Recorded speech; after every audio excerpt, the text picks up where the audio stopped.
Hey everybody, I'm so excited to be back on the set of Love of Quilting. This is the 3200 series, and today is our first day filming, and we have had some really fantastic guests today. We've got a duo, a great, lively couple of ladies here, and their names are Sandy Boobar and Sue Harvey, and they have created an absolutely beautiful Bargello quilt to share on the episode, and this is it right here. So we've got fabrics from QT Fabrics, right? Yes, this is the Jacqueline collection. So, yeah. And it's called Mademoiselle Jackie is the name of the quilt, right? Correct. Yeah, and what was really fascinating that I can't wait for you to see in the episode is that these ladies have a very clever way of putting together a Bargello quilt, but not necessarily the traditional way that you've done it before, right? Yes, it's done not in tubes, it's done in strip sections. Yeah, so just a little bit more manageable and easier to put together. Love it. So we want to show you a couple of color variations here that we talked a little bit about in the episode. And what they did was print out their quilt in two different kind of color styles or color placements, if you will. Do you want to tell us a little bit about this? Sure. This one is actually that quilt, exactly as it is. This is actually the exact same design with fabrics switched, the lights and the darks basically switched to create the exact same design. Right, but it looks completely different. Yes. Yeah. So you can work miracles on a Bargello quilt by just switching out where you place your fabrics, where you put your lights and darks, where you put one color versus another color. Right. In the same design. You could make this many, many times and it will look different each time. Isn't that fun? I love that about a Bargello. And then this, again, was the quilt that we showed in the episode and will be in the magazine, but you did something kind of special with another version of the quilt that you can get from your website. What's your website? PineTreeCountryQuilts.com. Yeah, and they sell lots of great patterns there. Let's take a look at the other quilt that you made too. This is like the mothership. You know. We've got the little one and the mama here. Or Madam Jacqueline. This is a bed-size version of the smaller one. Actually, this is the one that we designed at first. Oh, okay. And we were asked to make the sister quilt, the little sister quilt. So this is large bed size. We do have a pattern available for it on our website if you're into making or want a really impactful bed-size quilt. Sure. And we changed it up a little by adding a piece block in the center of it. Yeah, I love how you've got this beautiful piece star right in the middle of it. Such a neat effect. And then did a little bit differently on the outside edges of it too?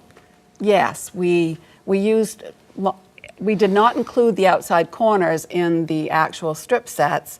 We used long strips of the background fabric to fill in the corners. It makes it a little easier to piece, but also separates the design better from the borders. Yeah, it's neat how it just pops that Bargello center right out. Yeah. And then Sandy quilted it. Absolutely beautiful quilting too. Thank you. Yeah. So we thought it would be fun just to kind of explore Bargello blocks a little bit here. And what we've got in front of us are just some different ways that you can play with the colors in your Bargello. You want to share a little bit about what's special about these two? Well, on these two, again, it's the same exact sizes and pieces. We just replaced the darks and the lights. So what we find is our eyes are drawn to the darks versus the light, but it totally changes the appearance of the two. It sure does. It's dynamic.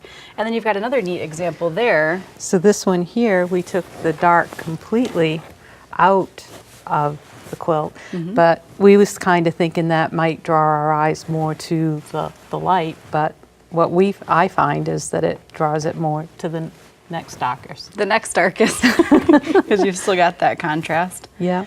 It's really neat though. I love to see the different variations in the way that your mind works, kind of playing with your color placement. Right. And then we did something kind of fun over here too, right? I'll let you do it. Oh, we did. We went with a bit of a different color palette, but this one we went with more than one color. And we found really that the blue and the purple almost play as a color. So we added a zinger. And certainly the yellow in this one is what really attracts your attention, and you see that big diamond shape very Absolutely. easily in that quilt. And all of these fabrics are a blender group, right? Different blender groups? Yes, the ones that we looked at earlier are from the QT Fabrics Ombre Scroll and Ombre Stitches group. This one, well actually this one is too, it's also the Ombre Stitches and Ombre Scroll group. Yeah. This over here, we wanted to show how you can introduce prints.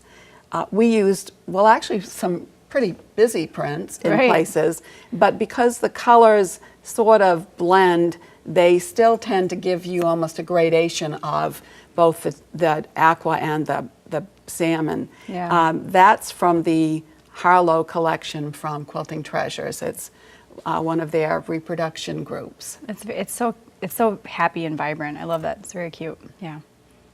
Well, neat. So we have just really enjoyed playing with Bargello layouts in this particular episode. And again, there are some great tips on how you can create a Bargel a little easier than dealing with all of those tubes.